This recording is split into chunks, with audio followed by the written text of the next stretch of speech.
أعوذ بالله من الشيطان الرجيم. بسم الله الرحمن الرحيم.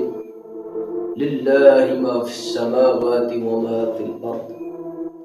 الصلاة والسلام عليك يا سيدي يا رسول الله وعلى آلك وأصحابك يا سيدي يا حبيب الله. الصلاة والسلام عليك يا سيدي يا جد الحسن والحسين وعلى آلك وأصحابك يا سيدي يا رحمة للعالمين. آج کا ہمارا موضوع کیا چھینک اور جمائی شیطان کی طرف سے آتی ہے یا رحمان کی طرف سے آتی ہے؟ امام ترمذی رحمہ اللہ تعالی علیہ نے حضرت ابو ہریرہ رضی اللہ تعالی عنہ کے حوالے سے روایت کیا ہے. وہ فرماتے ہیں کہ فرمایا نبی کریم صلی اللہ علیہ وآلہ وسلم نے کہ جب تمہیں جمائی آئے تو منہ پر ہاتھ رکھ لیا کرو، کیونکہ جمائی جو ہے وہ شیطان کی طرف سے آتی ہے اور جو چھینک ہے وہ اللہ رب العالمین کی ذات کی طرف سے آتی ہے. اور نبی کریم صلی اللہ علیہ وآلہ وسلم نے ارشاد فرمایا کہ جب تمہیں جمائی آئے تو منہ پر ہاتھ رکھ لیا کرو، یہ شیطان کی طرف سے ہوتی ہے. اور اللہ رب العالمین کی ذات جمائی کو ناپسند فرماتی ہے اور اللہ رب العالمین کی ذات چھینک کو پسند فرماتی ہے. اسی حوالے سے ایک اور روایت ہے جس کو امام مسلم اور امام ترمذی اور امام بخاری نے حضرت ابو ہریرہ رضی اللہ عنہ کے حوالے سے روایت کیا. وہ فرماتے ہیں کہ فرمایا نبی کریم صلی اللہ علیہ وآلہ وسلم نے کہ جب تمہیں جمائی آئے تو منہ پر ہاتھ رکھ لیا کرو، کیونکہ منہ کے ذریعے شیطان انسان کے جسم میں داخل ہو جاتا ہے، اور جب شیطان جمائی لیتا ہے تو اس کی آہا کی آواز سے شیطان بڑا خوش ہوتا ہے اور شیطان اس کے پیٹ میں ہنستا ہے. اسی حوالے سے کچھ روایات ایسی ملتی ہیں.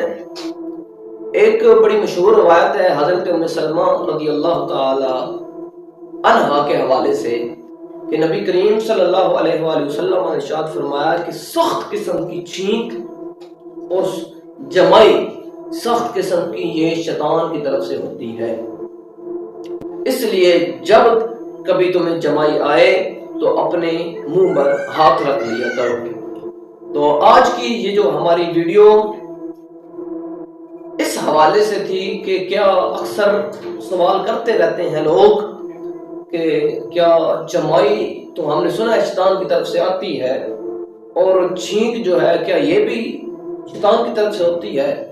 تو ویسے تو بہت سارے حوالہ جات میرے پاس موجود ہیں، لیکن مختصر جو حوالہ جات اور جو میں نے پہلی روایت آپ کے سامنے پیش کی ہے امام ترمذی کے حوالے سے، جنہوں نے حضرت ابو ہریرہ رضی اللہ تعالی عنہ کے حوالے سے روایت پیش کی ہے، تو امام ترمذی فرماتے ہیں کہ یہ روایت بھی حسن ہے.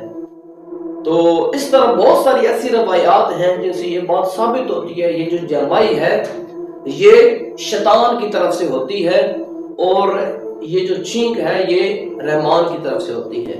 یعنی اللہ رب العالمین کی ذات چھینک کو پسند فرماتی ہے اور جمائی کو ناپسند فرماتی ہے. اب یہاں پر ایک سوال بڑا اہم جو اکثر حضرات پوچھتے رہتے ہیں کہ حضور والا یہ بتلائیں کہ اگر جمائی شیطان کی طرف سے ہوتی ہے تو آپ کہتے ہیں کہ رمضان شریف میں شیطان جکڑے جاتے ہیں، باندھ دیے جاتے ہیں، پھر بھی رمضان شریف میں جمائی آتی ہے، ایسا ہے یا نہیں؟ تو یاد رکھیں بہت ساری ایسی حدیث پاک موجود ہیں جن سے یہ معلوم ہوتا ہے کہ جب ماہ رمضان شریف آتا ہے تو اس رات یعنی جب چاند نظر آ جاتا ہے تو اللہ رب العالمین کے حکم سے جو شریر جنات ہوتے ہیں نا، جو سرکش ہوتے ہیں، یعنی جو حد کو تجاوز کرنے والے ہوتے ہیں، اللہ پاک ان کو جکڑ دیتا ہے اور وہ جکڑ جاتا ہے مضبوطی کے ساتھ. لیکن جو انسان کا اپنا نفس ہے نا وہ تابع نہیں ہوتا. وہ تابع تب ہی ہوتا ہے جب بندہ اس کو اپنے تابع خود کرتا ہے، ورنہ وہ تابع نہیں ہوتا. اور جو شیطان کے بچے ہوتے ہیں، جو سرکش نہیں ہوتے، وہ باندھے نہیں جاتے. اور مختلف روایات سے یہ بھی معلوم ہوتا ہے کہ ان کے بچوں کو باندھا نہیں جاتا. اور جو چھوٹے موٹے کیا کہتے ہیں بھائی شیطان کے بچے ہوتے ہیں، وہ انسان کے نفس کو، انسان کو اس طرح بھائی گمراہ کرتے رہتے ہیں. لیکن کیونکہ انسان کا 90% انسان کے اپنے نفس کا ہوتا ہے، اور کیونکہ بندہ ماہ رمضان شریف میں جب بندہ روزہ رکھتا ہے نا تو نفسی خواہشات پر کنٹرول کر لیتا ہے. سمجھ آئیے. اور یاد رکھیں روزہ جو ہے وہ فقط کھانے پینے کا نام نہیں ہے. آنکھوں کا بھی روزہ ہے، زبان کا بھی روزہ ہے، کانوں کا بھی روزہ ہے. اس طرح ایک حدیث پاک ملتی ہے، بلکہ بہت ساری حدیث پاک اس حوالے سے روایات ہوتی ہیں کہ نبی کریم صلی اللہ علیہ وآلہ وسلم نے ارشاد فرمایا کہ جس بندے نے روزہ رکھا اور جھوٹ سے اجتناب نہ کیا، یعنی جھوٹ بولتا رہا، پھر اللہ رب العالمین کی ذات اس کو بھوکا رہنے سے اور پیاس رکھنے سے اللہ رب العالمین کی ذات اس کو کوئی فائدہ نہیں ملتا. یعنی اللہ رب العالمین کی ذات سے جو اللہ، کیونکہ اللہ پاک فرماتا ہے روزہ میری عبادت ہے، یہ خاص میرے لیے ہے.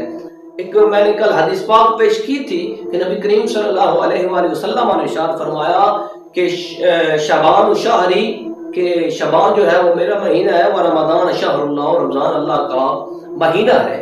تو اس سے یہ بات واضح ہو گئی کہ رمضان خالصتاً جو مہینہ ہے اللہ پاک کا مہینہ ہے، اور اس میں جو خالصتاً عبادت ہوتی ہے وہ اللہ رب العالمین کی ذات کے لیے ہوتی ہے. اس لیے مومن کو چاہیے، یاد رکھیں یہ ہر انسان کو یہ عبادت میسر نہیں ہے. یہ اگر عبادت میسر ہے تو وہ فقط محبوب صلی اللہ علیہ وآلہ وسلم کی امت کو ملی ہے، مومنوں کو ملی ہے. اس لیے جب آپ ایمان والے ہیں تو ایمان والے بندے کو چاہیے یا بندیاں کو چاہیے کہ وہ کیا کرے، وہ جس طرح روزہ رکھنے کا حق ہے وہ روزہ اس طرح رکھے، تاکہ جس طرح اس کو روزے کی چاشنی ملنی چاہیے اسے روزے کی چاشنی، ورنہ فرض ہے وہ تو ادا ہو جائے گا. لیکن جس مقصد کے لیے روزہ وہ رکھ رہا ہے، نفسی خواہش کو ختم کرنے کے لیے، نفس کو کنٹرول کرنے کے لیے، نفس کی منازل طے کرنے کے لیے، جب وہ بندہ وہی روزہ رکھ کر وہی کام کرتا رہے، جھوٹ بولتا رہے، غیبتیں کرتا رہے، چغلخوریاں کرتا رہے، اس کے باوجود وہ پھر روزہ رکھ کر یہ کام کرے، تو پھر اسے روزہ رکھنے کا تو کوئی مقصد نہیں ہے. وہ فرض تو ادا ہوگا. جس طرح ہم نماز کا حکم ہے قرآن مجید میں کہ نماز بے حیائی اور برے کاموں سے روکتی ہے، لیکن بندہ اس کے باوجود غلط کاموں میں لگا رہتا ہے. اس کی مین وجہ کیا ہے کہ ہم نماز کو اس طریقے سے پڑھتے ہی نہیں ہے جس طرح ہمیں نماز کا حکم دیا گیا. اس لیے جس طرح نماز روزے کا حکم ہے نا، جب بندہ روزہ رکھ لے تو جب وہ حالانکہ ملتا ہے اس طرح ایک روایت میں کہ جب کوئی کسی کو گالی دے تو وہ آگے سے دوسرا بندہ اسے کہے یار میں روزے سے، وہ خاموش ہو جائے. اتنا حکم آیا ہے روزے کا. تو اس لیے نبی کریم صلی اللہ علیہ وآلہ وسلم جس طرح ہمیں حکم فرماتے ہیں، اگر ہم محبوب صلی اللہ علیہ وآلہ وسلم کی اسوہ حسنہ پر عمل کریں تو ہم اپنی زندگی میں اور آخرت میں کامیاب ہو سکتے ہیں. اور یاد رکھنا یہ وقت پتہ نہیں پھر ملے گا یا نہیں ملے گا، اس لیے آج موقع ملا ہے تو ہمیں چاہیے کہ ہم اپنی زندگی کو سنواریں اور روزہ جس طرح رکھنے کا حکم ہے اس طرح روزہ رکھیں. اکثر لوگ یہ کہتے رہتے ہیں اور میں نے سنا ہے کہ او جی روزہ جی آج بڑی پیاس لگی ہے، بڑی بھوک لگی ہے. اس کی مین وجہ بتاؤں ہم، حالانکہ روزہ جو ہے اللہ کی عبادت ہے اور اللہ کی عبادت طاقت دیتی ہے، ایسا ہے کہ نہیں؟ یہ تب معاملات ہوتے ہیں جب بندہ روزہ کا حق ادا نہیں کر رہا ہوتا. ایک بندہ روزہ رکھے پھر فلمیں دیکھے، ڈرامے دیکھے، گانے سنے، تو مجھے بتلاؤ پھر اسے کیا روزہ فائدہ دے گا؟ سمجھ آئیے. جس طرح حافظ قرآن کے بارے میں آیا ہے نا کہ حافظ قرآن جو ہے وہی جنت میں جائے گا اور وہی اپنے جنت خاندان والوں کو جنت میں لے جائے گا جس نے رات دن قرآن کے مطابق گزارا ہے. سمجھ آئیے بات. اس لیے اپنے آپ کو اس قابل کرو. یاد رکھیں ہم نے لوگوں کو منہ نہیں دکھانا، ہم نے اللہ رب العالمین کی ذات کو منہ دکھانا ہے. تو ابھی وقت ہے اپنے آپ کو سنوارنے کا، اس لیے کہ ہمیں یہ موقع ملا ہے، پھر پتہ نہیں کب ملے گا یا نہیں ملے گا۔ تو نبی کریم صلی اللہ علیہ وآلہ وسلم کے اسوہ حسنہ پر عمل پیرا ہو کے ہم اپنی زندگی کو ایک اچھے طریقے سے گزار سکتے ہیں، اور ایک بہترین ہم اپنی آخرت کو سنوار سکتے ہیں۔ اس لیے آخر میں بس یہی کہنا چاہوں گا کہ یا علی مخدوم حجویری برائے ذات خشت، غیر کا ہونے نہ دو ہم کو گدایا گنج بخش، وآخر دعوایا ان الحمدللہ رب العالمین۔